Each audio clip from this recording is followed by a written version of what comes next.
up with a name afterwards. Well, I can edit the recording anyway, so it's all right. We're recording now. We're recording. Okay. Well, welcome to Name Goes Here. We where the three of us we're watching The Expanse, watching an episode, and then what we're going to be like fortnightly, maybe we're going to watch an episode, talk about it, and that's it. And so Hamish and I, we've watched The Expanse the whole thing through. We've watched it multiple times.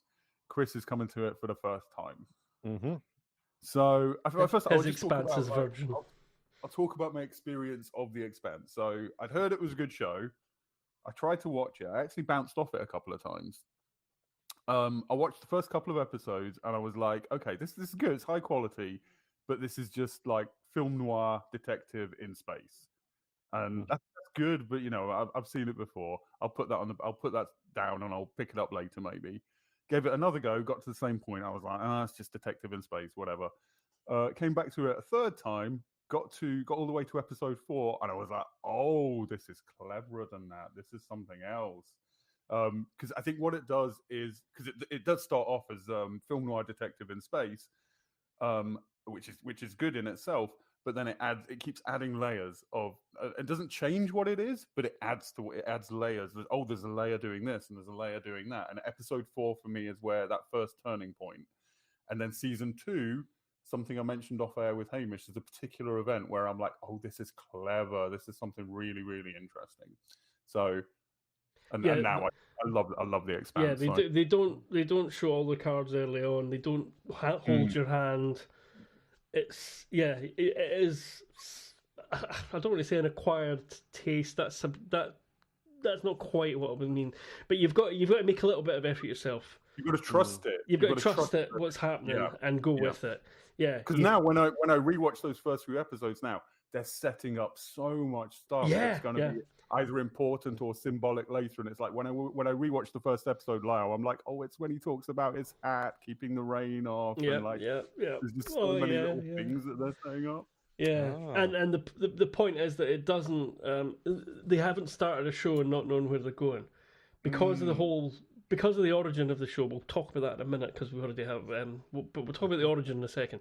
But because they knew where they were going with so much of it from the start, there's no wasted stuff. There's nothing that suddenly disappears and doesn't make sense, or anything that dead ends or whatever.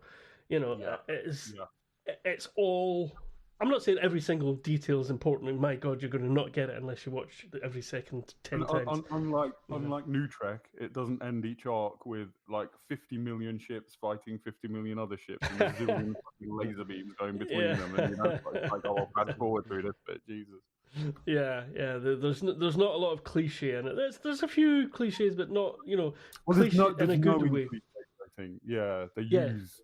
Yeah. I mean, a cliche is it's a cliche is the sort of hammer or screwdriver of the toolbox, and so they're always there. Yeah. But it's when they're badly used or the down on his luck detective who's like sort of in the system but sort of a bit dodgy. It's like I mean that's such a film noir cliche, but they know that they're using that for something. And he's a great Miller's great character. Yeah, he's a very handsome man. Very pleasure to look at. Is Miller? Okay, I'm trying to hook into quite a lot here now. Is Miller supposed to be like of Martian origin? No, Miller's a belter. No, he was born on Ceres. Where the station he is where he was born. Yeah, that's it. No, I get it now. That's so he's got that thing where he can't have gravity. Like he is so. Because they base this in real science, so I'm going to get. It's quite realistic, a lot of it, yeah. Yeah. So as I understand it, so the belters are on. Is there like one or two like mining worlds there, right? Well, they're all over the place in the belt, the asteroid belt. The asteroid belt that's like out, sort of. Is it beyond Mars? Between Mars and Jupiter, there's an asteroid belt. Yeah. Because the outer people, the outer ones. The outer planetary terrorist group, OPA, yeah. OPA. That's the one, yeah. So the belt is the asteroid belt is basically the division between the. So we don't know much about the belt. Oh my god, this is gonna right. It's This it's is a great. I love this. yeah. It's well. Can I give a wee? Oh yeah, sorry, yeah. A little but just basically the introduction you see at the start of the first episode kind of explains the broad strokes. There are 3 factions, sort of broad factions, in the galaxy, in the solar system. There's Earth and the Moon, who are the United Nations, and obviously that's like first humans. Then there's Mars, who have their own independence, and they're trying to terraform Mars, and they've got colonies there. Mars is and they're the symbolically, if not in actual fact, like Mars is kind of like the Soviet Union, kind of China. There's definitely a strong Chinese vibe to Mars. Like the political unity, one cause. Exactly. Yeah, Mars is exactly like that. Yeah. Planned economy, planned society. It's got the vibe of Yeah, and they're all very. It doesn't come until series 2. We see a lot more Martian stuff, but they are very they're very dedicated to Mars. All the sort of military and everything, the scientists and stuff. And then you've got then you've got everybody else basically, which is all the belt, the asteroid belt, and there's colonies on moons of the outer planets, because obviously the outer planets are all gas giants, so there's no colonies on gas giant. But there are other colonies and things out there, and that's where the sort of Wild West starts, as it were, in terms of the solar system. So is that the moons of Saturn? Is there stuff going on there? Yes, some of them, but you won't see much of that until series 2. But they're part of the outer planet. That's the outer planet, yeah. Now, this is the other thing, is the Belters, so everybody that's not born, they call everybody else inner. So everybody from inside the asteroid belt is inner. So they treat, a lot of people in the belt just treat Martians and humans as all the same. They're basically the enemy.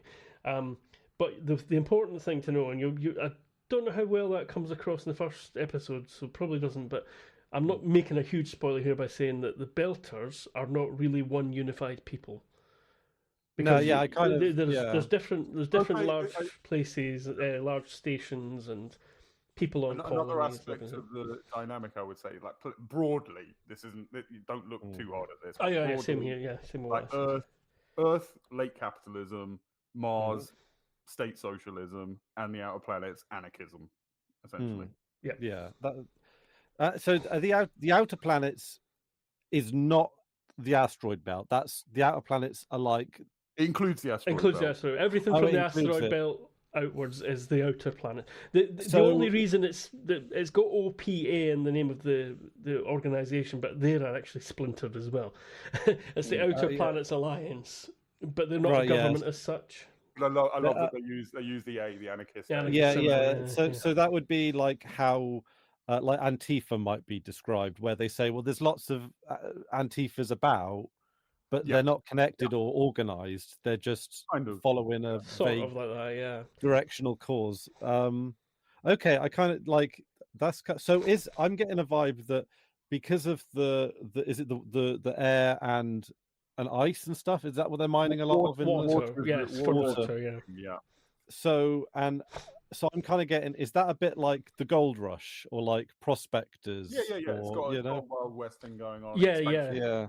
Because things, well, it does mention it in the first episode that there's an agitator doing a talk on a public causeway. Talking about the OPA, and he says that Ceres was once covered in ice, so they had enough water there for their entire system, the entire society. I think he says like we had enough water for like 10,000 years. Something like that. Yeah, but what happened was Earth and Mars. Well, Mars obviously needs imported water. Earth probably polluted all the water, so they basically went to the outer planets and took everything from the asteroid belt and took everything from it, took all the resources, and it's that kind of like colonial gold rush. It's a class thing as well. Like definitely. The class dichotomy they set up is a bit, because there's essentially a lumpen proletariat on Earth. You'll find out about later, but you got the sort of privileged classes on Earth and Mars, and then the workers. on the. Can I just talk about that sort of establishing shot of it's series, right?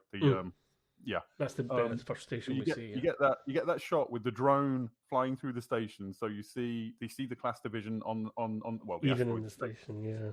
yeah, it flies through. You see the privileged areas. You see the areas where the poor people live. So it does that while that speech is going on. So you're seeing what this place is, what the structure of it is, what it looks like, how it functions, and you're hearing like what it's like to live there from the dude giving the speech.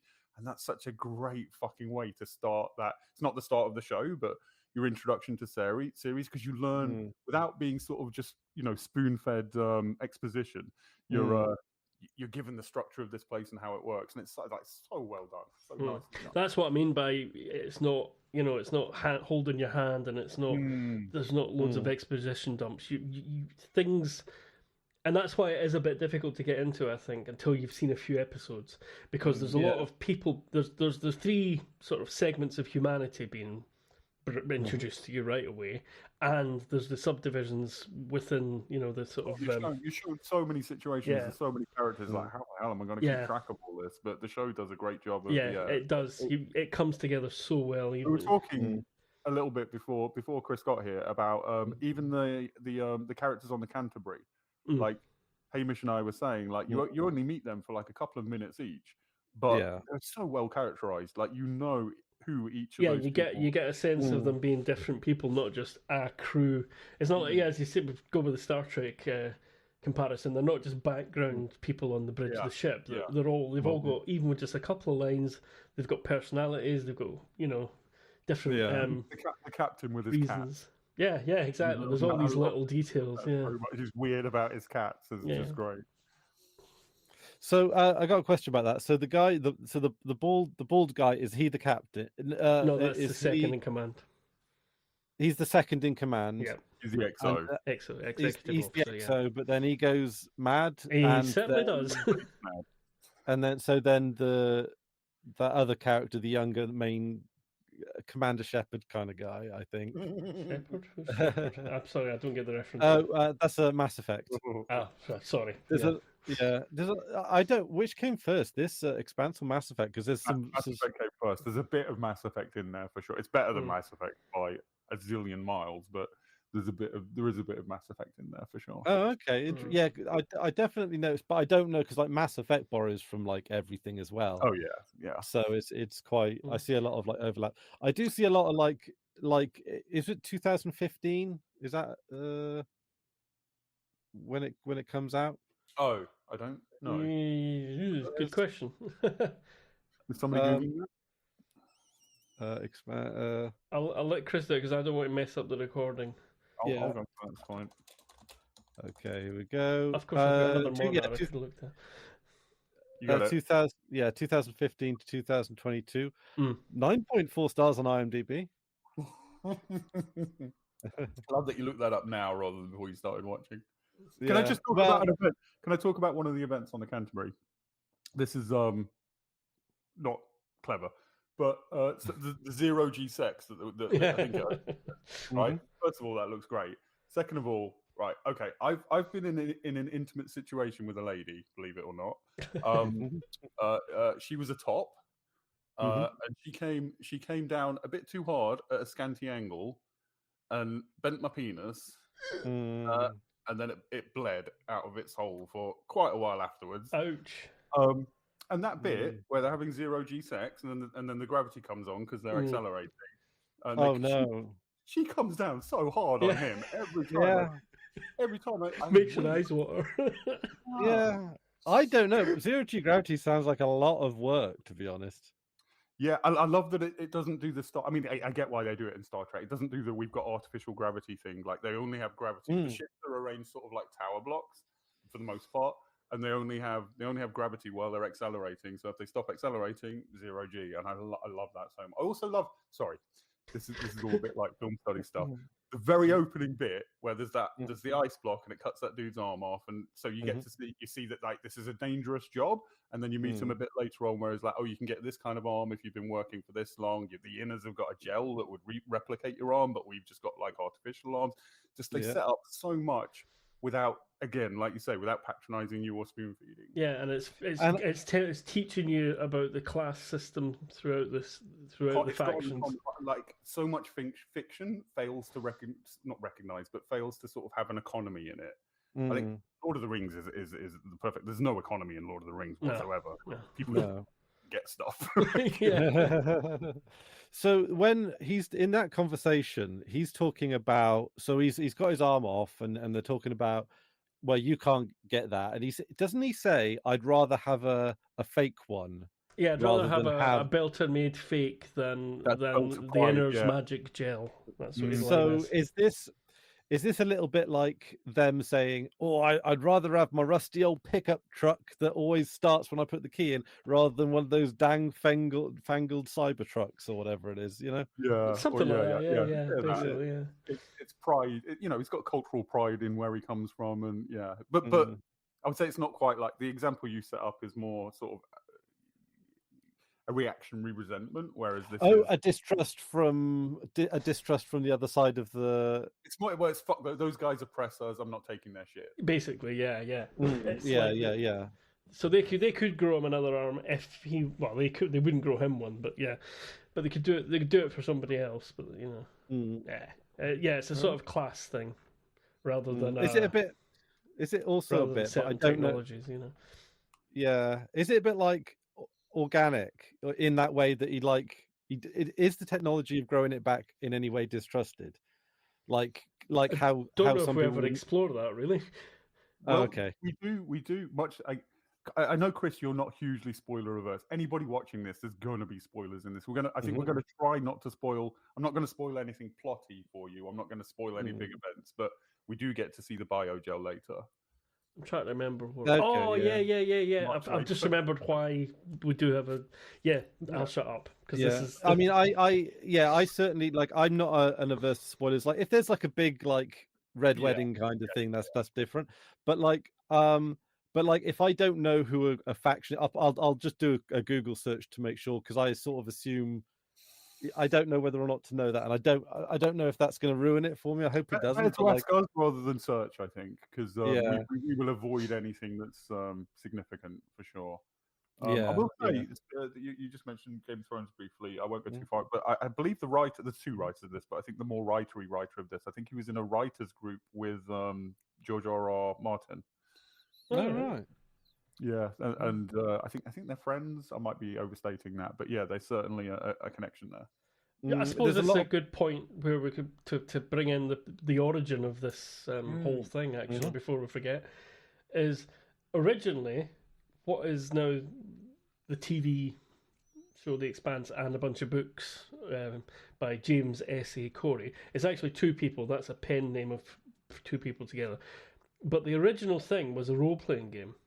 Or at least a role-playing game background, a scenario. They created a future solar system backing. And that's why there's so many things that might seem small now, but they come back later. Not because of clever plotting from the very start, but just because this solar system exists in so many notes.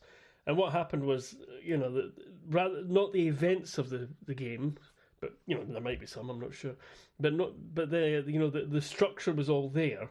So when they started writing the books, they had the entire background. It's like they'd written the show Bible already, and they didn't have to contradict or go back or anything because it was all laid out. And then the books came along because they decided to write them, write stories about it, rather than play a game. And then the show came along, and ironically now there is an Expanse role-playing game, tabletop role-playing game, which I think is based on a different engine from whatever they were using as well, which is even weirder. But but the source material is all laid out right from the start. The level of technology, the level of realism, the factions, the social structure and hierarchy of it all is all there from the very start. And that's why that little thing Drew said about the little drone that was flying through the station and goes through the the scummy bits, and then to this bit where there's gardens on a space station and stuff. You know, this all just it just sets all up beautifully. And that's why I think that's why it's such a cohesive universe they've created. Like you say, they never have to sort of retcon anything and go, oh, we didn't quite think that through. This is how it is really. It's just everything. It's everything perfect. All the characters and their origins. That's the thing. Even if you don't hear about them directly, you feel like these characters came from somewhere, and they have their views and peculiarities for reasons rather than just like they are that thing arbitrarily. Everybody. I mean, the crew. I'm not sure how spoilery to be. Can I be spoilery about the end of the first episode, the big thing? I mean, I've got ideas. It's hard to not move past that because it's the whole first episode. Yeah, climax. I don't know. Yeah, I can. I know. I've got a way to put it. Hang on, I've just thought of a way to put it. So you've got in one part of the story, you've got a group of people crewing together, and forming like a little mini crew. And those people are who we learn more about. You know, we learn so much more about them as the series goes on, and they're not one-dimensional and everything. You know, especially like Amos and. There's characters where there's two particular characters I'm going to mention where you start. I know this is two. Tell me shut up if it feels too spoilery for you, Chris. But Amos and Avasarala, first episode, I was like, oh, they're dicks. Amos, I just thought, oh, he's a bit rude, a bit of an arsehole. And Avasarala, I was like, she's torturing a man like she is irredeemable. She is a bad character, and I fucking hate her. And by the end of the show, I'm like, she's so great. I love her so much. Yeah, and Amos, I won't say anything specific, but the things you learn about Amos, there's episodes where he just gives a single line, and because you know what's behind it, I just cry. He's such a lovable character. There's little details that he just throws in to the conversation. He doesn't say much anyway, Amos. You know, but whatever he says, he means. So, can I ask Chris, like, how did you, when you saw Avasarala torturing that belt, she's torturing the belter hanging up in gravity that he's not used to. How do you feel about that? So, I mean, man, I see part of it is I don't know what it's like to have my body under those conditions. Now, you get the initial like hit of it, right? Like, and it's like it looks like this guy's like strapped to a rack or something. And then like he's the belter from the so he's the outer planetary. Yeah, so he didn't grow up in gravity and all that sort of thing. And they basically just got him up on hooks. There's just two hooks under his elbows. That's it. That's the thing. Yeah. So it looks so painful. It looks painful, but I didn't know whether or not grown up in Earth gravity that would be painful. Yeah, hanging up by your armpits is probably already a painful thing. Never mind this, you know. Yeah, but it's not like as painful as like being impaled to a wall. I mean, to be honest, neither have I've not tested this hypothesis, so I don't. But I don't know whether or not it was supposed to, like, maybe a little bit supposed to be a bait and switch, and also I don't know what the difference is. Yeah, like so it might just be I don't know. I know that you were supposed to initially think it was torture, but then were you supposed to go, oh, he's just being held up, as it were? I don't know if he's been there. I think you get from dialogue, he's been there for 10 hours hanging on. And she says at the end of that scene, give him she doesn't get the answer she wants from him. Give him another 10 hours. Yeah. So no, it is torture. I mean, I thought this was a little bit where the exposition, like, it's a first episode, because it's like there is such that, like, and it's so much of that time as well that, like, I mean, it's not that long ago, but like where it's like, oh, cheeky kid throws the ball, and then this is like this immediate. Okay, so this is the clear first impression. You're supposed to think she's kind of got this like hard edge, but actually is quite playful, kind of like, oh, she's a good person, but she puts on a front. Like, it's the little, like, it's the juxtaposition, the juxtaposition, but also the little microcosm of a story to open it up. Like, it's a bit of bang. It is show don't tell, but it's like, but show it quickly. And that felt a little bit first episode-y for me. But I agree with that. Yeah, that is very Well, if I could say, the thing we were talking about before we started recording, Drew and I were talking about, and I said that if you watch the first episode of the first series and the first episode of the second series, you think Avasarala has been replaced in some way, but it's not. It all makes sense. It works from that point to that point. Pure character building, story affects things. But it's not because often things will do. I mean, again, New Trek is very guilty of this, just changing people's characters in a way that doesn't really make sense in terms of what they have experienced. But Avasarala changes because she learns new things. Exactly. She meets people, she learns things, and that changes her out. And her fundamental. It's got very minor spoiler. So she starts off like Earth has to come first. We defend Earth. We will go to any lengths to defend Earth from people who want to harm Earth. The Elusive Man. Sorry? The Elusive Man. Is that what's that from? Mass Effect 2. That's President Bartlett in Mass Effect. That's the one. Yeah. Yeah. And then later on, she expands that to be anything for humanity. I will say that much. Yeah, that's a minus. Yeah, that's okay. So when you say anything for humanity, you mean the human beings, as in what we the physical. Her notion of who is included in the group that I'm in expands as she meets people. Okay, yeah. That's a bit too much. I wish I hadn't said that. That's a bit too much, I think. But yeah. But it's all organic. It all happens organically with the story and the act. I mean, that's another thing. Every actor. She's so. I think she's an Iranian actress, right? Yeah, she's and like you say, part Iranian, part something else. They don't flatten the accents out. They don't say everybody from this place has got this kind of accent. We see a variety of accents, and that's nice as well. Which you mentioned. Yes, people from Earth have got different accents themselves. People in the Belt have got this weird mix of accents and dialects and stuff, but they all understand each other, and Yeah, I can kind of see that they do, like, I mean, there's that Indian guy with a Texan accent, like a real Southern kind of guy. Like, Alex. It feels, yeah. Is it so? Like, it's 200 years in the future, right? Is that have I got that right? Yeah, more or less. Yeah. And you've got prospectors over there in the Outer Belt, but they're going to be from all over, originally from Earth.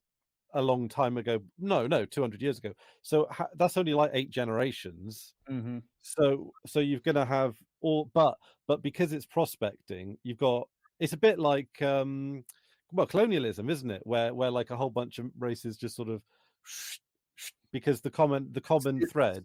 It's colonialism without the sort of uncomfortableness of having people already where you're going. Yeah. There's no people there to start with.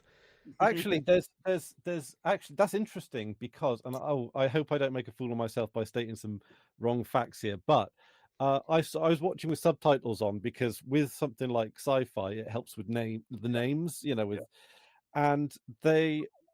it showed where they were dipping into, and the subtitles said Belter Creole. That's a Belter Creole, they call it. Yep. Belter Creole. Now, that is the Creole. That's what they speak on Mauritius. Which a Creole is just means a blending of languages. Yeah, it's like not a specific language. Yeah, it's not a particular. Okay. Yeah. Because the thing is with Mauritius, of course, is that was colonized by a whole different bunch of people. But am I right in thinking that there wasn't an indigenous population there? Yeah, that's correct. Yeah. That's it. That's so you've got in Mauritius you've got like Mauritius Hindi, which is like where the Indians go. You got Mauritius African. You got Mauritius. There's Mauritius French. I feel like I might be missing it, but it's very it's quite the melting pot, but also with internal factions within the. It's like like there's a lot of factions because of the various different historical origins.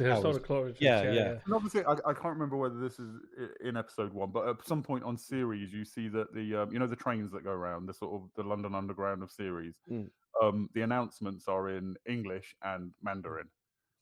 Yeah. Right, So, okay. so you get the sense that the big the big cultures, the big languages. There was English, Mandarin, and then in Belter. I was saying earlier, I think there's like when they say Sasuke, that sounds very French to me. I don't know. Yeah, it's got Sasuke, but if you understand. yeah, it's got sort I of think that French in seems it. very French. Yeah. So it's Yeah. like it's a melting pot. Yeah. So it's a bunch of people going to the asteroid from all different places, speaking all different languages, and needing to communicate with each other. Yeah.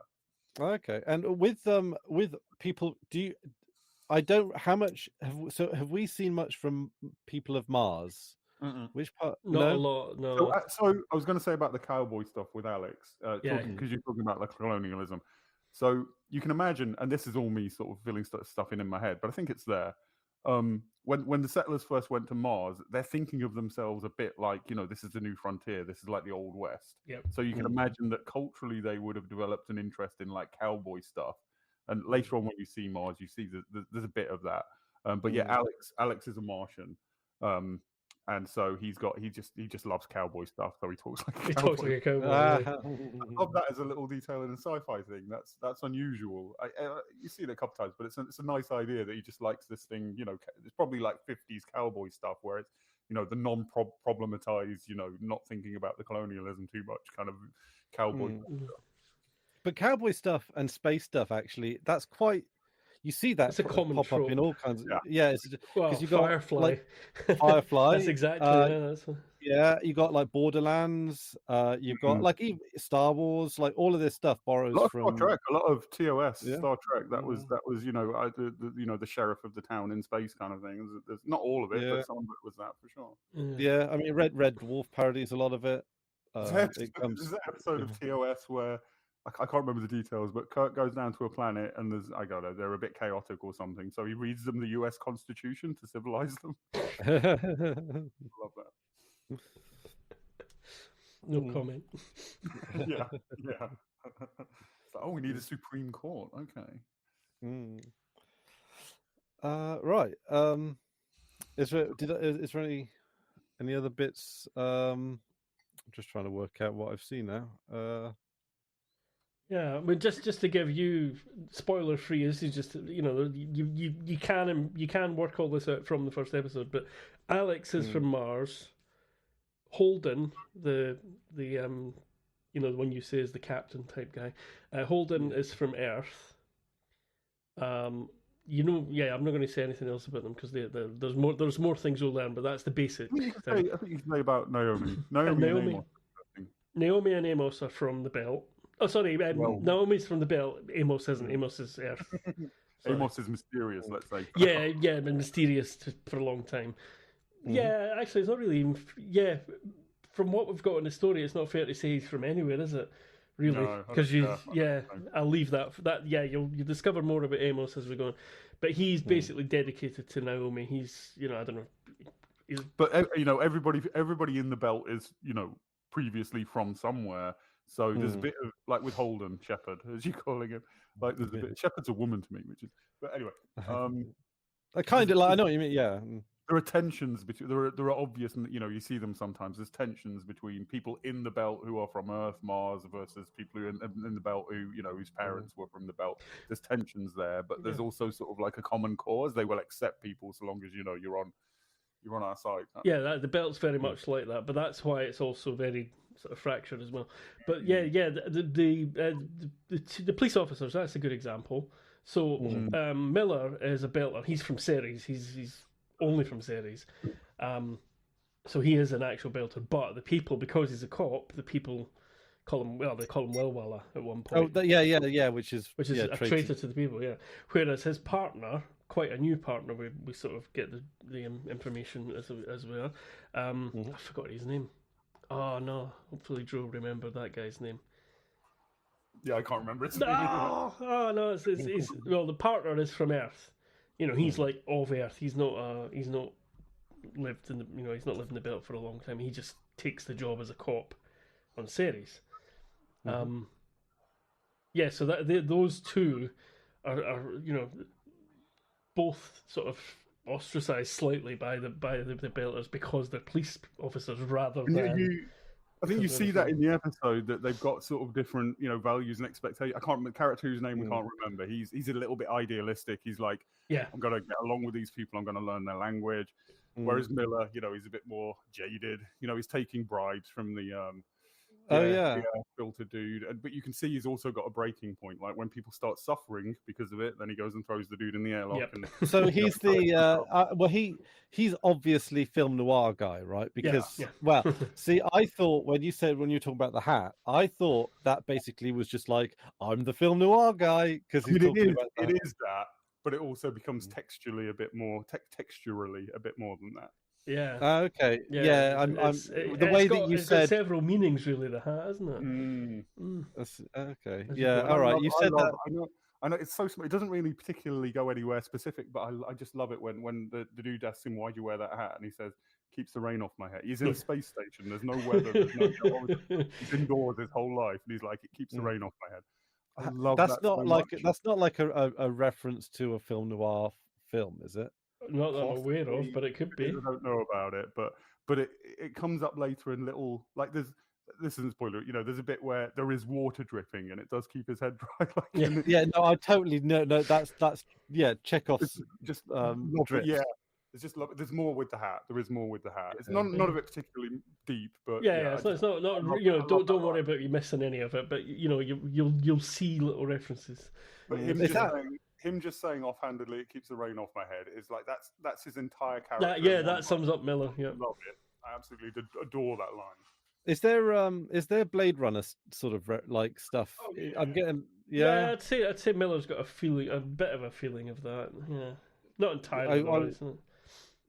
Not in terms of the hardcore cyberpunk. There's no synthetics or anything like that. But in terms of the sort of not quite pessimistic, but dirty view of the future. It's not Star Trek.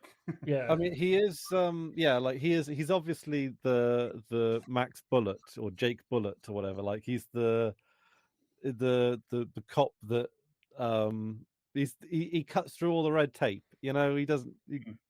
Well, another line that again sums all that up is when somebody says something I can't remember, but he says, "There's no laws on series, just cops." Yeah. Oh yeah, that's it. Yeah, actually, I felt that was a bit heavy-handed, if I'm honest. It's a little bit heavy-handed, but it tells you what you need to know. Yeah. And also tells you why both of the policemen are disrespected, regardless of the fact that one of them's a Belter and one of them's an Earther. It's like the police are almost like a different faction to everybody else. Because they're private cops as well. That's a bit funky. So there was definitely something I know that I'm going to know more about, which is the mining corporations. Right now, this is definitely going to be. I'm getting sort of Fallout vibes from this. God, it in that like there's a shady corporate shit going on. Obviously. I think you've picked it up from a slightly the wrong angle, but you've definitely got your scent there. You're definitely on the right scent. They know. Because it's. I will say I think what you're thinking, what they do is better than that. Yeah. Yeah, it's not as sort of straightforward, well worn as you might think it is. Yeah. Okay, because in my head, oh my god, I'm making another weird reference where this is like, have you played Grand Theft Auto San Andreas? Yes. Sorry. No. And no, all right. So basically, the antagonists in the show, in the TV series, are these cops, and these cops they're getting the gangs to fight each other. And then sort of like, or like they're profiting off of pitting the gangs against each other. Right. And obviously there's lots of politics. My thought is the corporations like causing war so that they can sell guns or something to that effect. Not causing war, but like.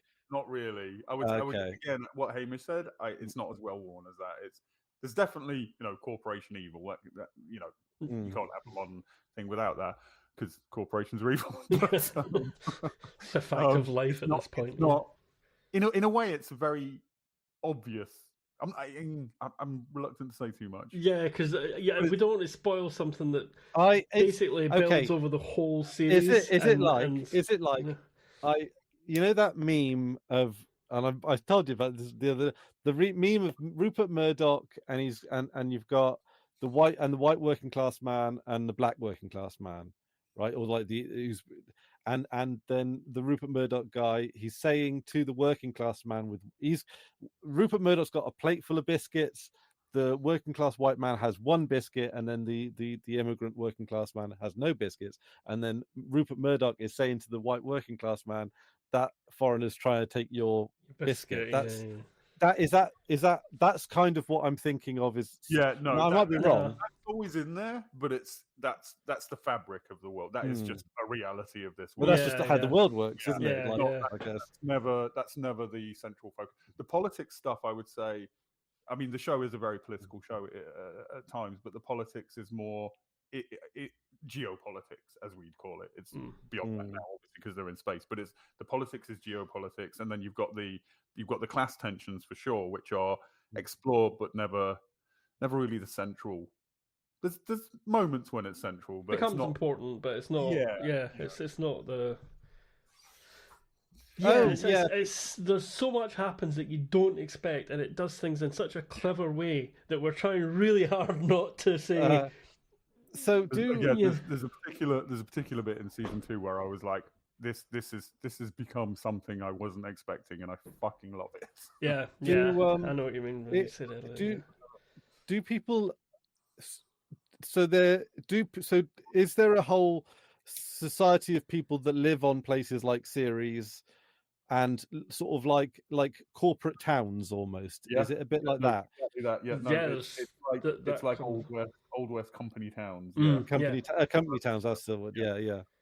And is it a bit like the modern equivalent of that? Well, where the oil, like with oil and company towns with. Yeah. So mining usually in the old, it was mining towns where So for anybody who doesn't know, a company town back in colonial era was a town that was owned by a corporation. All the people who worked for the corporation also lived in the town. They lived in town housing. They went to shops owned by the corporation. So basically they were paid wages, and then all the wages went back to the corporation. And I think in certain circumstances, you always ended up owing more than you got paid in wages. You owe the company. It was slavery without the It was an indenturement without being called slavery. Well, they used the term slaves in the beginning on Ceres with the drone. He says that the guy doing the speech in the walkway does that. Yeah.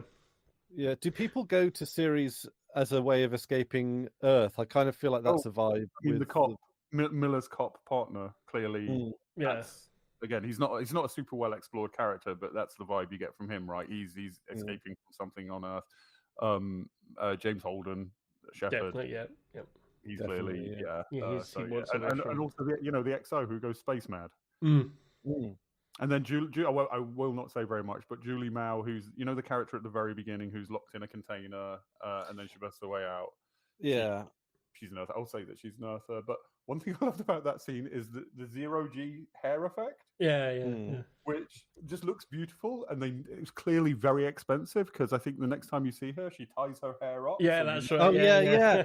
I noticed that. I definitely noticed that. I thought this is the bit where the budget runs out, or the like it's like, oh, I'll tie the hair up. Was like, let's do something visually impressive, because it is very visually impressive and very beautiful. The whole show is without it looking like, oh, here's where we spent the money either. It's all very natural looking, and you kind of used, because it is it's a somewhat grim view of the future. But for me, as somebody who very much loves Star Trek, it's got that. I think it's the closest you can do to Star Trek in the world we live in now, in the sense that you still, a little bit spoilery, but you still get this crew of people who have particular competencies, and they solve problems with good intentions. They solve problems by working together and talking things out and working out how to address the problem. It's got that aspect of Star Trek to it. It's got the sort of the kind of the ensemble cast of characters who you love them all in different ways, and they all work together to solve problems.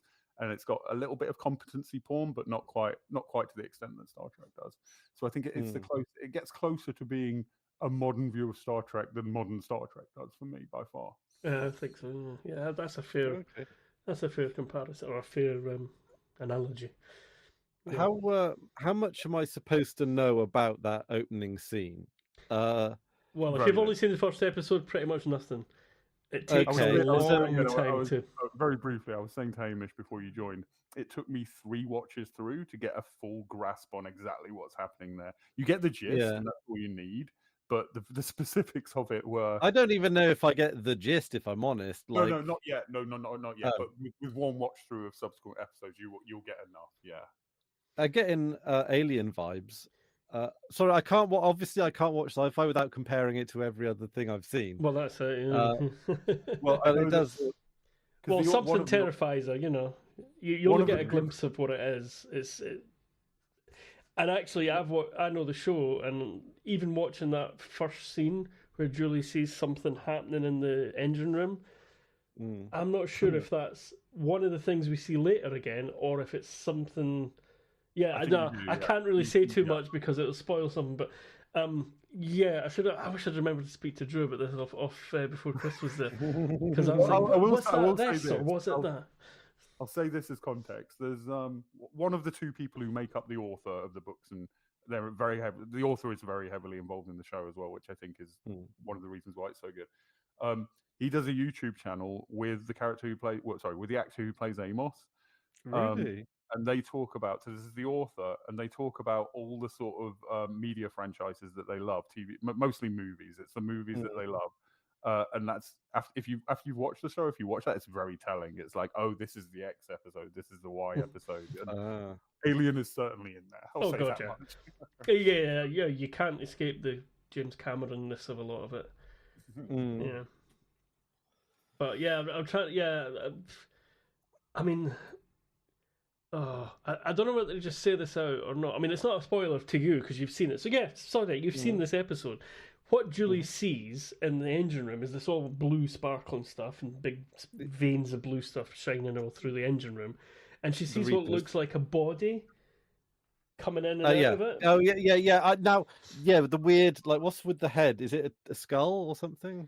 Well, I've seen it so many times I still couldn't tell you exactly what's going on there because I have other knowledge, unfortunately, which kind of colours that. And I'm definitely not telling you that because it's a bit further on, but quite a bit further on. But yeah, I'm not sure exactly what Julie saw, and we see it. This is another way in which this show is very good, very very tightly engineered. There's all these, especially in episode 1, and the first few episodes of season 1. You're shown so many disparate things. And of course they all come together, they all tie together, but they tie together so fucking satisfyingly. When certain characters, I mean, it's not a spoiler to say that certain characters are going to meet up at certain points, but the ways in which they meet up is just so incredibly satisfying. Yes, yeah, it's none of this. They're not shoehorn things together. They're not skipping anything and saying, oh, and then later this. It all just like weaves beautifully. Nobody just turns up. Everybody's there for. I'm thinking of without there's in a lot there's a little thing that happens in a lobby, Hamish, that I where yeah. Love it. Love it. Yeah, there's it's everything that happens makes sense.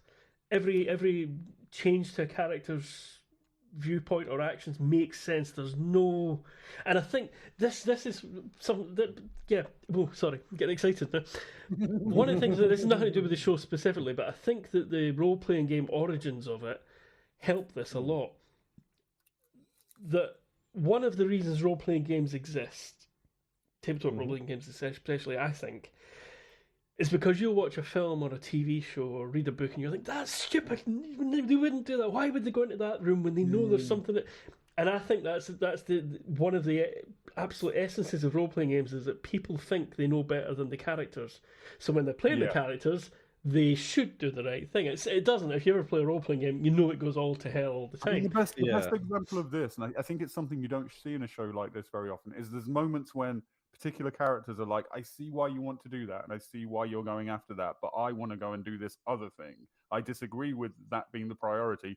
I want to go and do this other thing. So, bye, see you later. And you don't see that in shows very often. It's usually, you know, they're a whole. It's one person writing it, and they're thinking of, you know, this group as a whole. As a whole thing, because it's come from a role playing thing, characters can disagree with each other in terms of where they go plot wise, which is lovely. I think the whole role playing game origin of it has made it something completely different. And there's definitely things I've seen where that's been a weakness. It's a little bit too. Again, I mentioned this, but like it's a little bit too. This feels like watching a role playing session, but with the Expanse, I think they blend it well. They keep that overarching, you know, authored idea of what's happening with the freedom of characters can be a little bit more dynamic and a little bit more what's the word for operating on your own? Autonomous. Autonomous. Yeah. All right. Okay. That's what I was thinking. Yeah. I was going to say giving them agency. Yeah. Oh, yeah. With the last bit, I want to make sure I know what I think I saw happened. Because that was a little bit where I felt like so they're off mine. They're truckers basically. Yeah. Truckers. Oh yeah, they're carting the expensive cargo, the air and stuff. And is there a rule that like if they get a distress signal, they've got to help, like on the high seas? Yeah, that's a bit cyberpunky in that if they don't, the corporation is liable. Yeah. Which but is that's But and I think isn't there a rule on the high seas that if someone's like stranded or whatever, you've got to at least. Well, the thing is, it affects everybody the same, and that's you know the self-preservation element of it is why it works with with sailors. You know why there is a sort of maritime. I was in that situation. I would want somebody to come for exactly, me. Exactly. Yeah. It doesn't matter what country you're from or what you know. You're a ship in distress. People should help. Yeah. But they were talking about they use the term pirate bait. So is it like sometimes they leave traps? Yes. Yeah, sometimes pirates will make it look like there's somebody in the street. Again, just like the old high seas. And I think that's what you get from this situation without them quite explicitly saying it, is like this is more likely to be a trap than to be anybody genuinely. They're leaning. They're sort of, it's a bit of confirmation bias. It's like they're like, look, you know, it's a good chance. They're sort of leaning into that. Oh, it may be too dangerous. The safest thing is just to ignore it. When really, and then when do they hear the guys looking at the logs? Is it the logs or something? Holden goes back into the logs and retrieves the message, and then hears the recycled bin and. This is subjective, I think, but to me, I read like that was his intention all along. Oh, right, I never thought of that way. I don't believe he ever had any intention whatsoever of leaving that person's friend. Otherwise, he would have emptied the recycle bin. Which makes sense for Holden's character. Yeah, which makes sense for Holden's character. Yeah. So maybe he did. Okay. So in the face of the crew and the captain, I think he went along with the captain's idea. But I never. Yeah, see, there you go. I've watched it so many times and I never really clicked with that maybe he actually meant that all along. See, because okay, right, because the way I read it was that like he heard a voice, and that sort of was like that kind of changed it. It was like, oh, we can't really ignore that. It's a little bit like oh, I don't want to say like it's a bit like not knowing how the sausage is made. A little bit like it's like. The voice makes it real. It makes it look like yeah. Once he hears out of sight, out of mind, and then it sort of comes there's into there's a real person at the end of this. Yeah, but I don't know. Was in the moment when he's there and he's acting EXO, he's like, Captain's given his order, and what he's doing there is like, I'm going to think about. I'm not comfortable with this, but if I make a fuss now, it's going to be too obvious. I'm going to go and think about this. And then, later on, he's like, okay, I'm going to check these logs and see how likely it is that, and then, like you say, he hears the voice, and that's what pushes him over the edge. I think, he always. That would explain why he, like, because they were kind of setting him up to be like a little bit maverick, right? And then he has this turnabout character moment where he's like, actually, he's helping the captain pull rank, and it's like, and I thought that was a bit weird, like it felt out of place. But as you say. If he meant to do that all along, go into the recycle bin, pull out the logs, and actually have a look, then that actually lines up a lot more satisfyingly than that explains that weirdness in the moment. Yeah, that's what I'm saying. When Drew said that, it's that kind of clicks better than wondering if he just got a conscience. Knowing what we know about Holden, having watched the whole thing, it doesn't make any sense whatsoever that he would just be like, "Yeah, fuck him." Yeah, that's true. That's absolutely true. Yeah, Holden is definitely the conscience. He's the conscience of everything. Yeah. To a fault. To a fault, exactly. Dangerously obviously, in the first episode, it causes. I don't know. Where would it have gone? It's hard to tell. He's talking to a zero-G space girlfriend, and it cuts off. Like, I can't remember the words exactly, but she's like, "I've got something important to tell you." Yeah. And then she dies, and it's like, not. That's not anything that ever resolves or anything, but it's just like how is that going to affect Holden? Like that is not a good thing to hear. Yeah, and he also says she's gone at that moment, which could be taken, to the rest of the crew who further meant the ship's gone. But to him, it was like. I think Naomi kind of spots. Naomi spots that he he could mean the ship, but I think Naomi spots that he means her. He means specifically. Yeah, her. And she meant more to him than he meant to her. Typical. Anyway, let's not get into that. Maybe, I think that's what I've got something to tell you. I think that was going to be I didn't mean what of course I love you, but I was just being. Or it could have been that she's pregnant, or that was another thing. Anyway, that it doesn't get resolved, so let's not. But the point is that he doesn't know. And he's never going to know. Because the other thing is, I don't know if you caught this, Chris, but they weren't expecting the ship to be destroyed. No, they weren't expecting nuclear missiles to hit it and wipe it out. They were expecting it to be damaged so that somebody could steal their stuff. They didn't expect wholesale annihilation of the ship. So a nuke. So that's a literal nuke. That was a weapon of war. Those were nuclear tipped missiles. So my assumption, not necessarily. See, that's the kind of dirty corporation something. But also there's political intrigue, isn't there? So are we supposed to be well, is this part of the political intrigue? Is this shady corporation? That's the mystery that we're kicking off. Well, right? Yeah, but the thing the thread that connects the incident with Canterbury and some of the intrigue we've already seen is stealth technology. Because the ship that attacks them is a stealth ship. And they didn't see it coming. It came out of nowhere. Yeah, because it was able to evade the sensors. So the only other time we've had anything about stealth technology was when Avasarala is UN lady. When Avasarala is interrogating the prisoner who's hung up on the wall. That's the only other time we hear that in the first episode. So evil corporation is stoking Mars against. Not Mars, is stoking Outer Rim against Earth, UN. Well, no. See, there's no. The only thing we can take from it is from the first episodes that is Avasarala is going to think that it was the OPA because she's investigating the OPA for being caught with stealth technology. That's the only thing we can tell at the moment, or the only thing we could infer. Really, probably going to infer that the OPA and Mars are working together.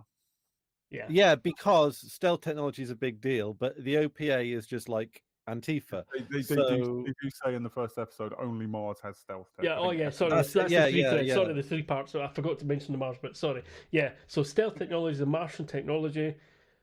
She thinks the OPA. Well, she's caught the OPA with it, and then this incident happens where a stealth ship destroys a transport.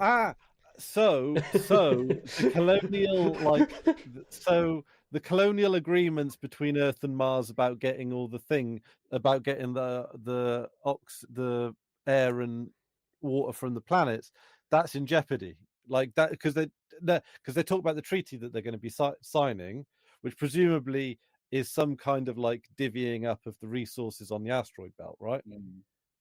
And because so what someone might be doing if I could just interject slightly, I don't know if this is going to affect what you're saying or what you're thinking, but the ice was on its way to the belt. They were collecting the ice from the asteroid belt to take it to it was going to Ceres in particular. I mean, possibly for redistribution later though. It probably goes to Ceres and then on to the inner planets. Some of it used on Ceres, so. but series needs it more desperately than Mars Yeah. or Earth does. Is the point? Oh, but So and that's that. series Ceres is a place on the asteroid belt, right? Ceres is an asteroid. Oh, sorry. I just assume everybody knows about the astronomy of the solar system when we're talking about it. Oh, I did this with somebody else who's watching. I said, "Yeah, Ganymede. Was that a real place? Yeah, it's one of the moons of Jupiter." Ceres is a large asteroid in the asteroid belt. And has it been like fully exploited? Is it a mining asteroid that's been fully exploited? Basically, yeah. That's why the people there are complaining that there's, they've got water in their rations when they had all the water on Ceres to start with. Okay, and so they're not. Are they using Ceres as any kind of launching pad to mine elsewhere? Yeah, there are other mining places. Ceres is just like a Ceres because they've already mined it out. Basically, Ceres is now just a big spaceport in the belt. The relationship between Earth and Mars. This is stuff that you learn later, but it's not spoilery, and it's kind of it's present from the beginning. So Mars has always been dependent on Earth because while they're setting up, they need resources from Earth, obviously. Yeah. But Earth is kind of nervous that relationship is coming to an end. That they're terrified of Mars becoming self-sufficient and turning against Earth. That haunts the Earthers. But also Earth is quite populated, right? Is it overpopulated? It's the impression, again, this comes later, but the impression you get is that you were explicitly told there aren't enough jobs for everybody. So there's an underclass living on UBI basically, and there's too many people for the work. They're still capitalists, so there's billionaires and there's the masses on UBI basically, and the lucky few who manage to get a job. Okay, so a 3-tier class system then. Yeah. So aristocracy, merchant class, capitalist, bourgeoisie, and proletariat. But the proletariat don't have jobs. Yeah. Okay, cool. It's so. One thing I did notice is that, and I'm sorry if I pay too much attention to these things, but it was it's 48 minutes is for the episode 1. How consistent are the episode length times? Because usually with the first episode of a series, it's longer, but this is quite short for an episode. Yeah, I was quite surprised actually how much they fit in. Yeah, it is. Yeah, it's pretty much 47 minutes, whatever an American hour is, or whatever on TV. An American hour. I think it does vary between. I'd say it varies between 45 minutes and an hour-ish. But part of that's because the production and company changed partway through the run.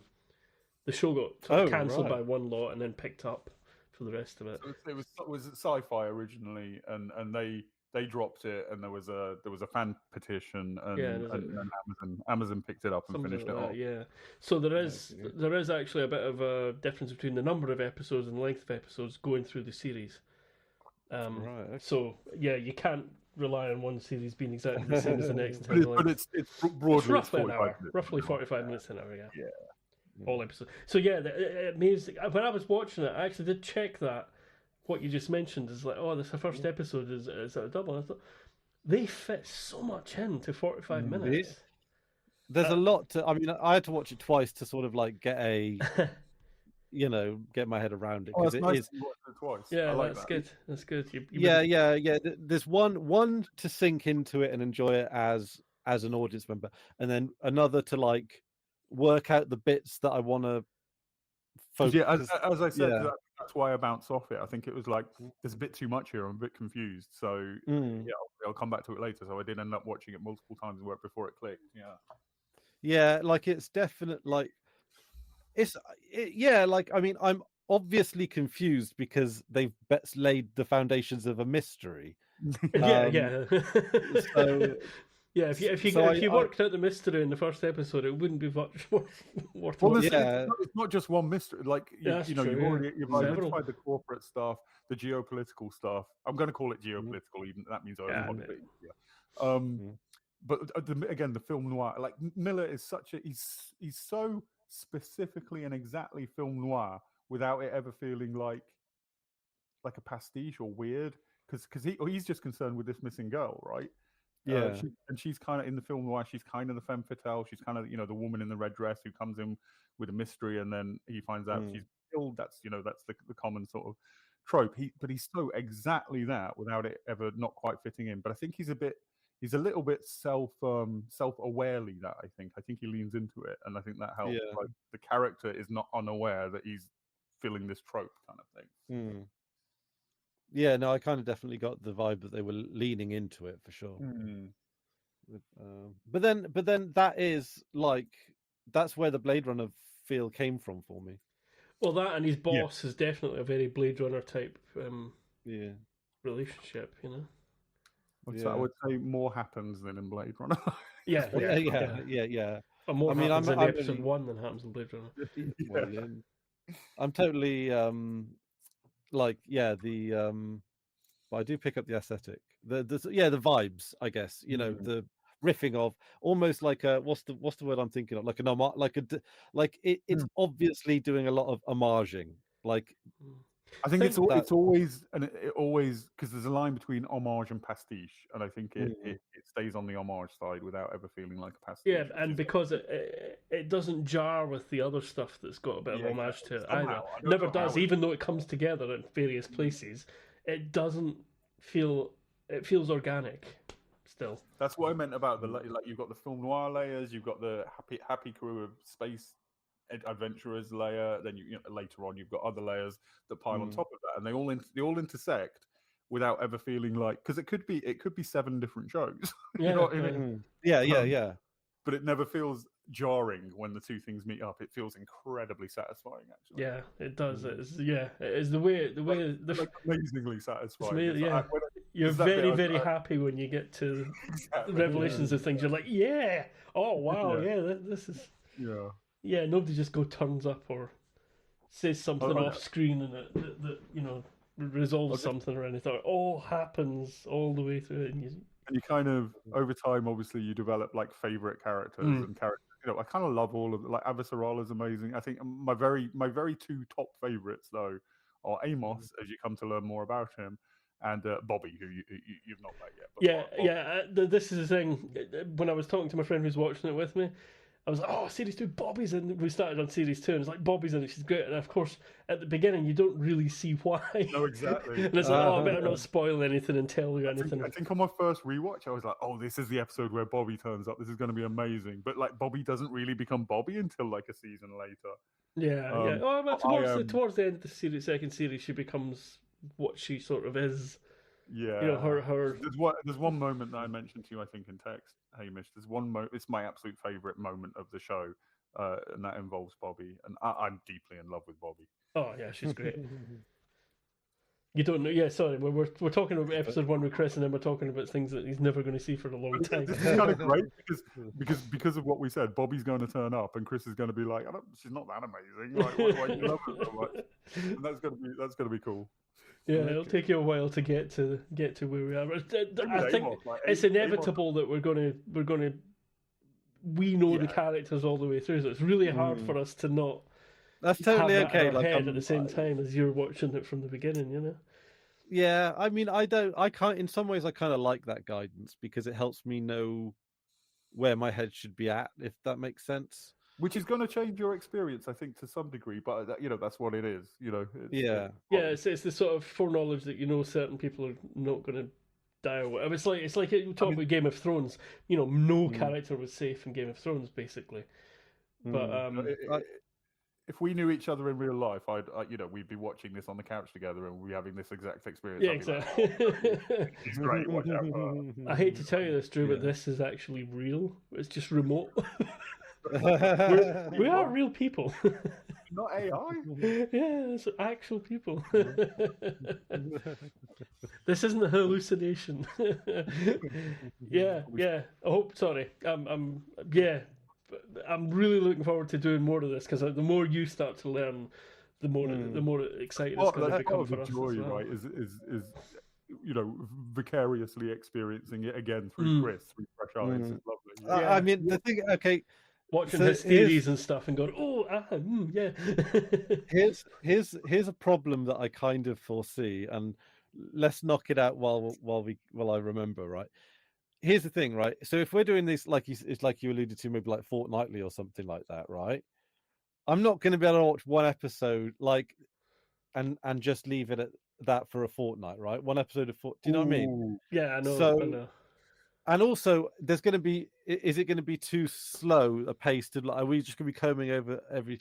Where what I could do by the time we do the next one, I could have just watched season 1. I could probably stop at that. Probably a lot more. There's probably more to talk about over maybe 2 or 3 episodes than there is over the whole series. What about half a series? What about season 5? I would episode I 5. think this is going to be a better thing to watch if you can make yourself go over the episode. Is it worth it? If it is worth, like, oh, that's putting too much on you. So much is reveled and added in each episode that I think, yeah, we're not going to get like a clean read or whatever. Exactly. Yep. If As you learn something new, we want to sort of enjoy that. So I'd say rather than watching ahead, keep rewatching the episode your homework has assigned you. Okay. If you can. I know that's going to be hard. I probably wouldn't be able to do that. No, I wouldn't. but try your best not to go ahead, I would say. Is there 10 weekly then to make that easier to avoid? Yeah, weekly would be the sort of standard thing, wouldn't it, for a TV? Yeah, I could try and do weekly. My schedule might be mixing up over the week, so would we have we got some flexibility on maybe time and day?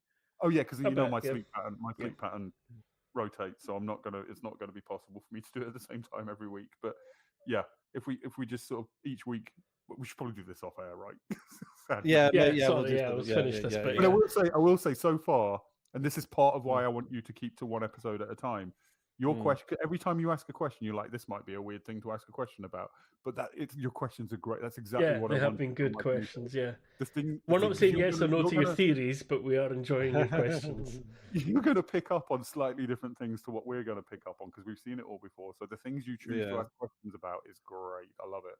Yeah, it's very exciting watching it with somebody. As I say, I recently started watching it from scratch with a friend. But we did watch 2 or 3 episodes at a time. Like have some food and watch 2 or 3 episodes of an evening, and then so forth.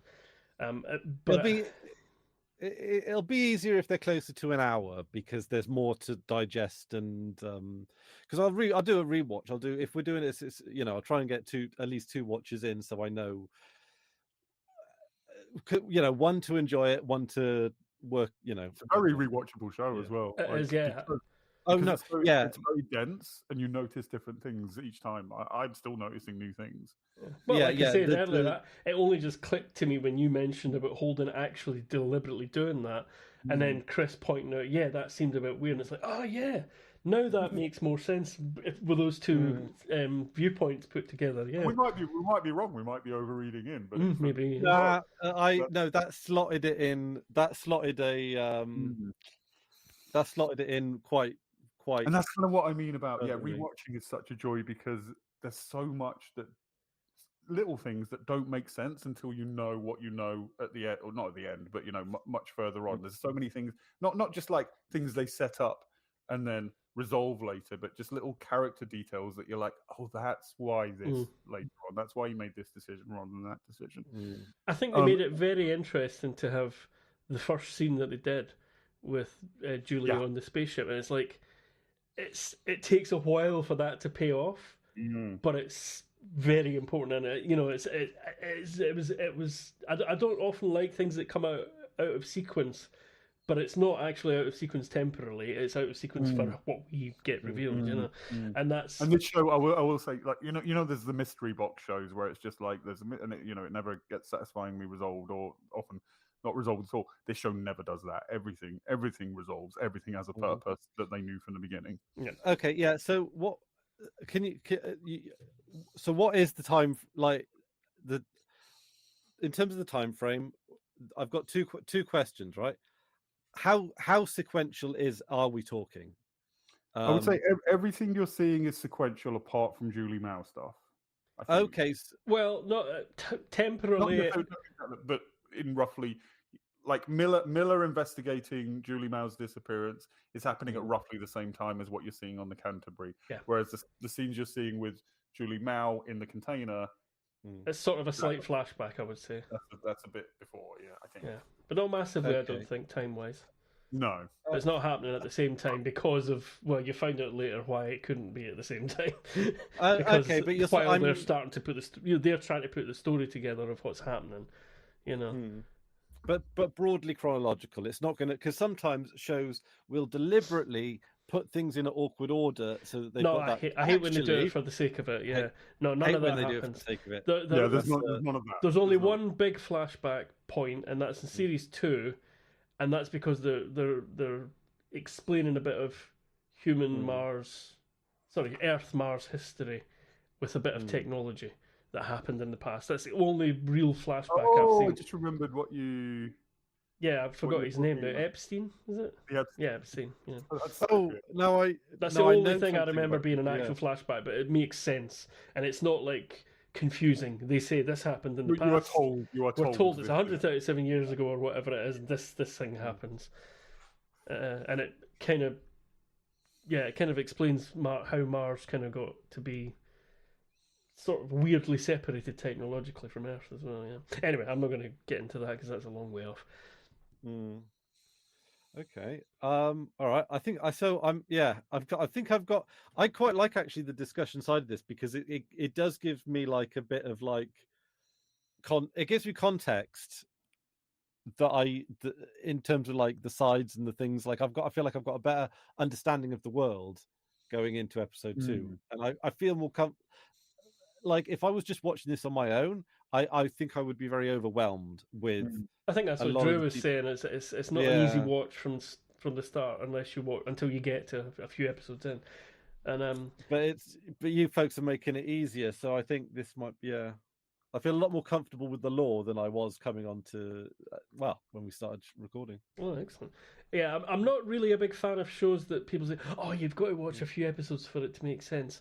That quite often is a very bad sign for me. But with this, I think because of the sheer scope of it, it helps. Because it gets bigger and bigger, but you see all the threads of it from the start, and it shows a starting point. Obviously, people's in terms of on the part of the people who made this show, it demonstrates such because, like I say, I bounced off it twice. I knew there was something there I was interested in, but it took me 3 attempts to actually get into it, and that's because, like I said at the beginning, you could just, as I did, you can just sort of say, "Oh, this is just film noir in space," but they were confident enough to not because they could have done sort of flashbacky stuff or flash forwardy stuff that shows you the stakes earlier on to get you hooked. They didn't do that. They just set it up, bit by bit. They set it up and then let when it all comes together, because they made that choice, it's such a payoff. And then you're like, I want to go back and watch, what led to this.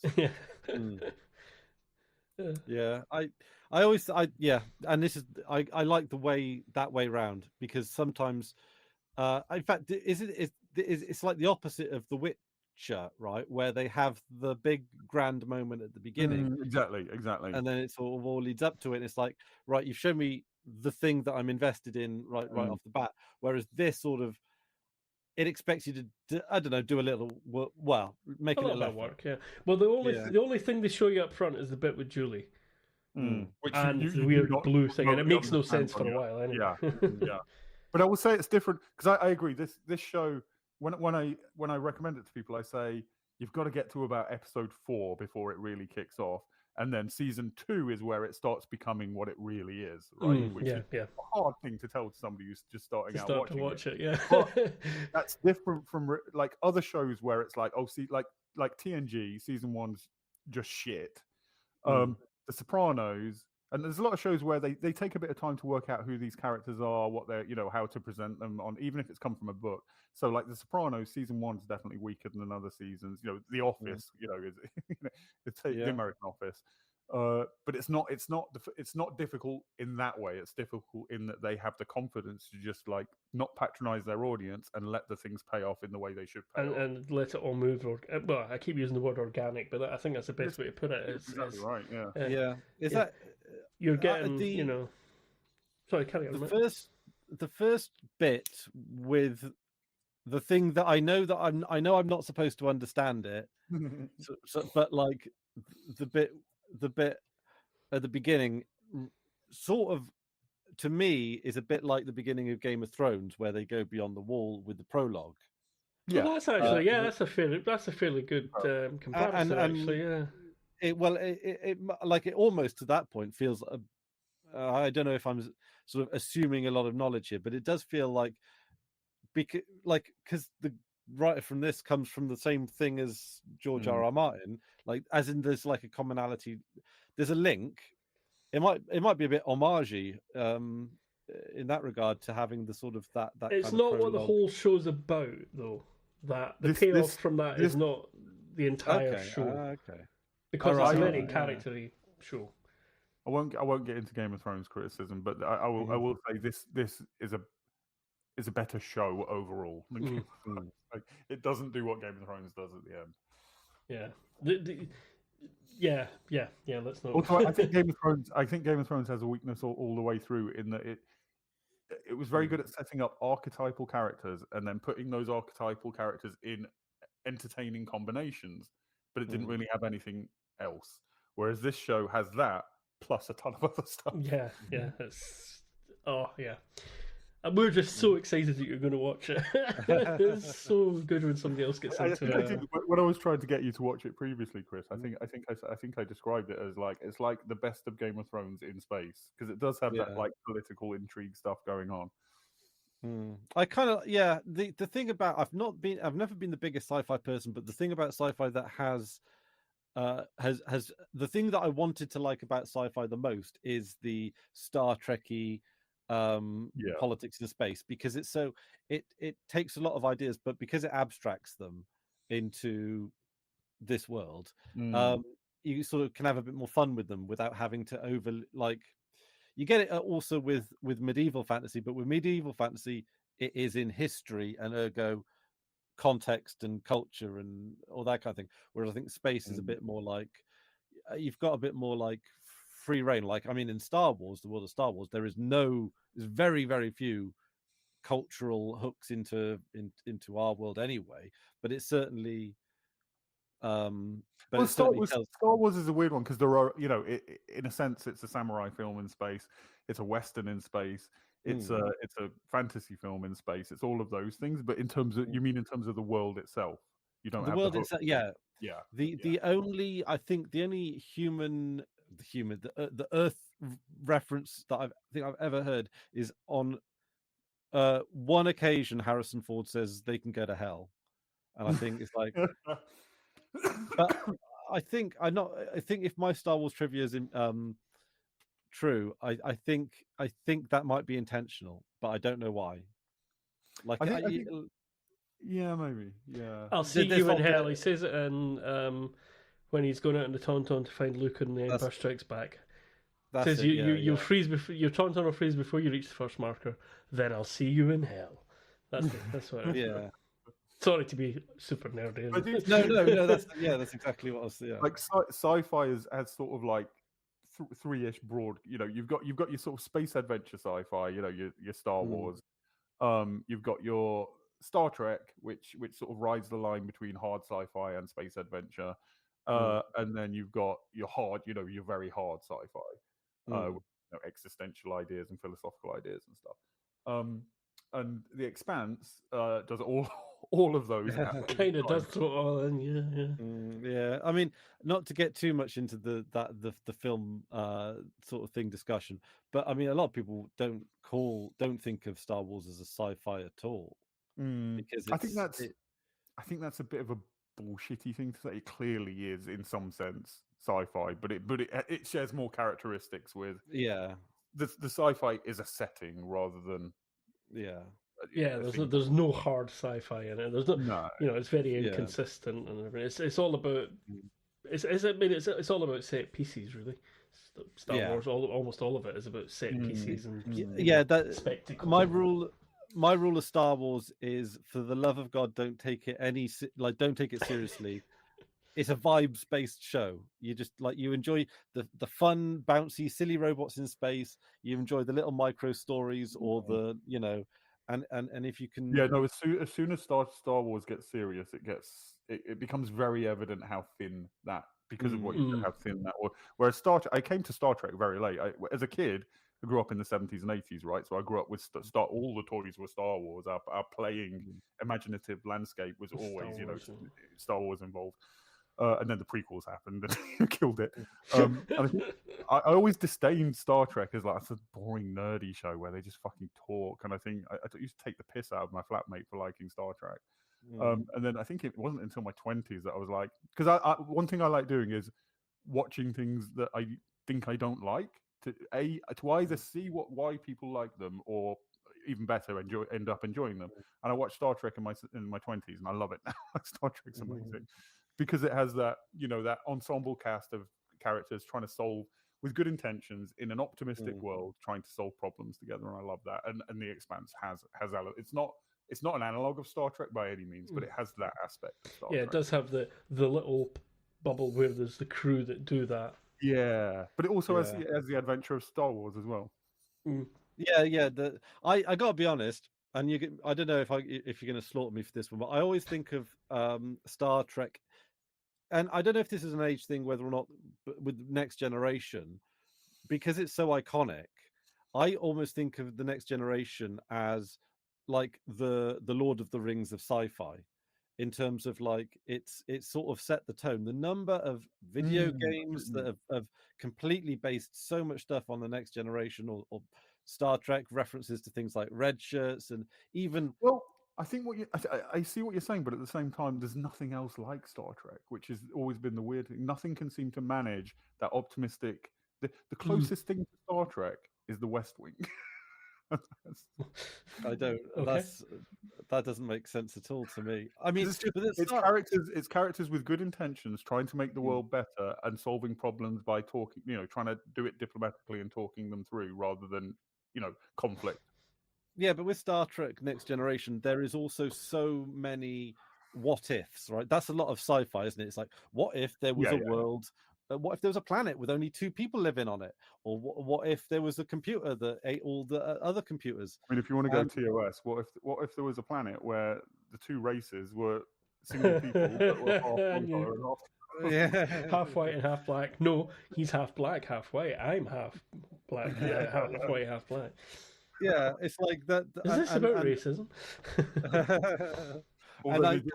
They did it better than the Bewitched racism episode. I don't know if there's a Bewitched episode of race, where they're exploring racism, where they just become black.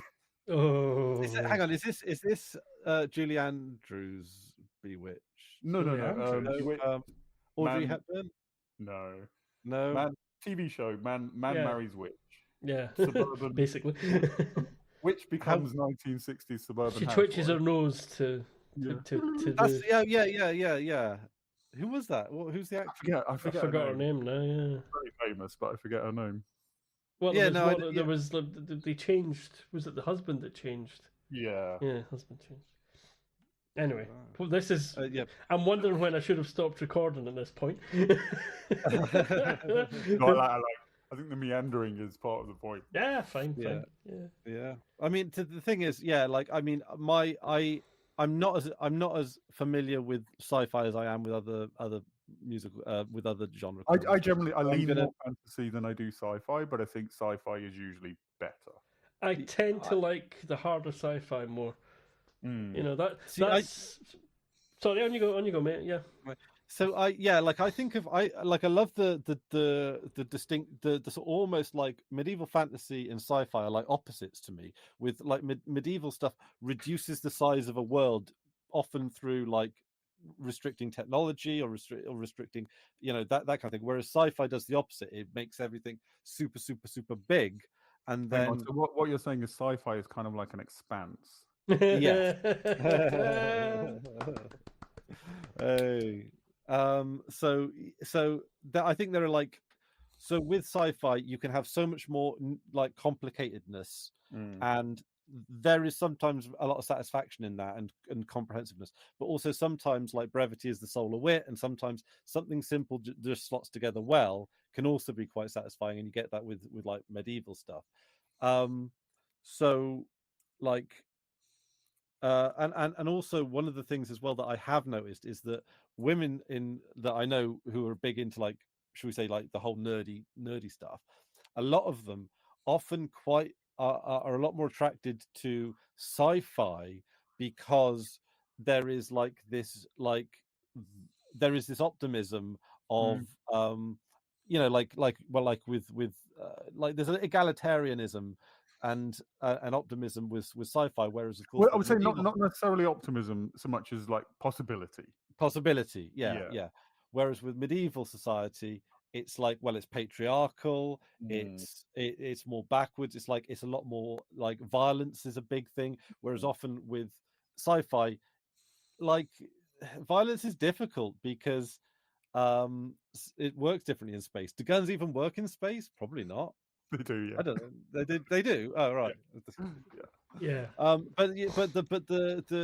The violence in sci-fi is determined by exactly how the world is built. How powerful are the space lasers?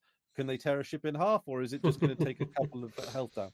Like so I guess Well, I think that's that one of the Expanse is essentially it's a bit like new Battlestar Galactica, in that they eschew sort of things that are not very practical in reality. So it is physical weapons like nuclear tipped missiles and things like that. So yeah. Oh, I do have a question about the science. I don't know if you're able to answer this. So is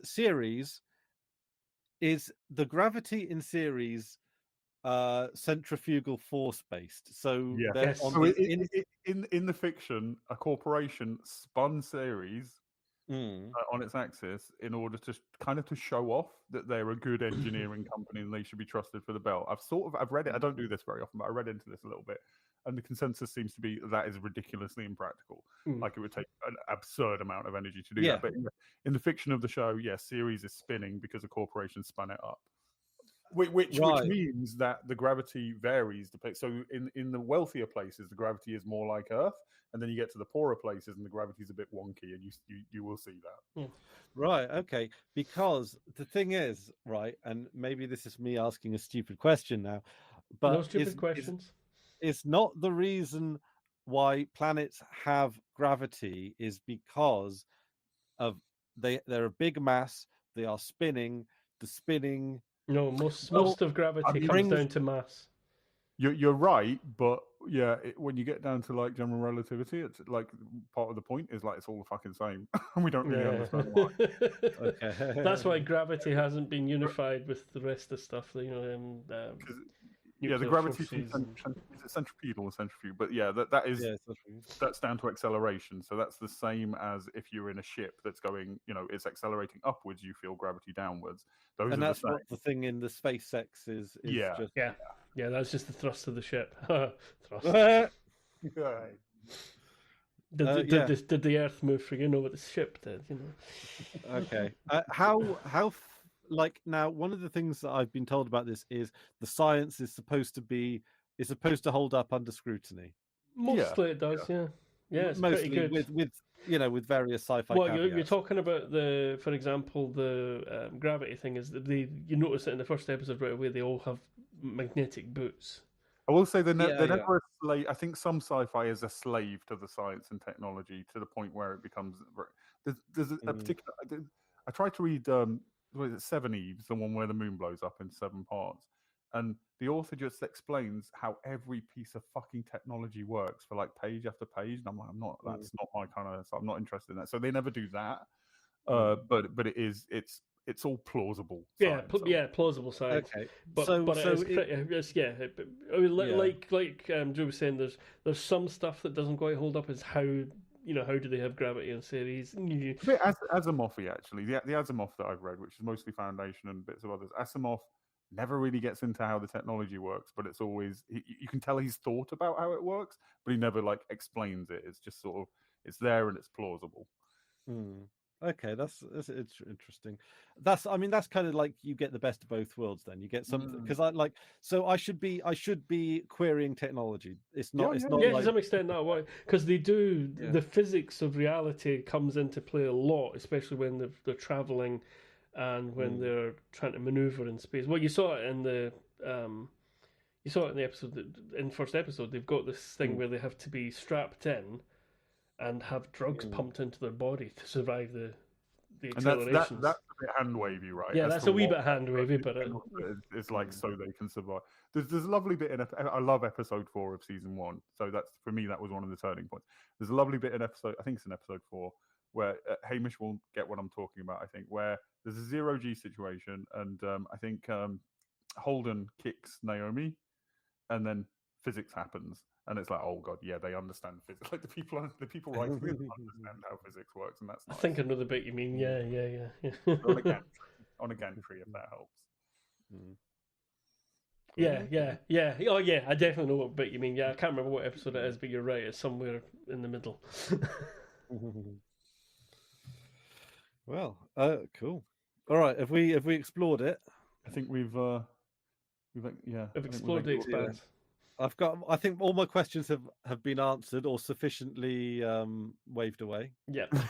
Yeah, we don't want to spoil it, but we do want to help you along. Yeah. Yeah. So No, if anybody comments on this, suggest a name. Oh god, yeah. Yeah. Oh yeah. Or should we continue being name Three goes here? blokes talking about the Expanse? No, there's too many podcasts called Name Goes Here. It will just that'd be silly, yeah. Normal podcast, apart from we forgot the woman. We'll come up with a name for the next one. Oh, there's a challenge you've just set yourself. That's a bold promise. Yeah, you've got the episodes, two episodes, first and second episodes to watch again, then again. Yeah, I'll take that away as my homework. I mean, I'll fire off ideas to you, of course, but I'll. Where are we posting this as well? That probably matters. Are we posting it on your PeerTube, or are we making a new channel on my main one for it, or what? Oh my god! Because if we are making a new channel for it on my main one, it needs a name. But we can worry about that. Well, yeah, with PeerTube, what you can do is if you can link to more than one thing, can't you?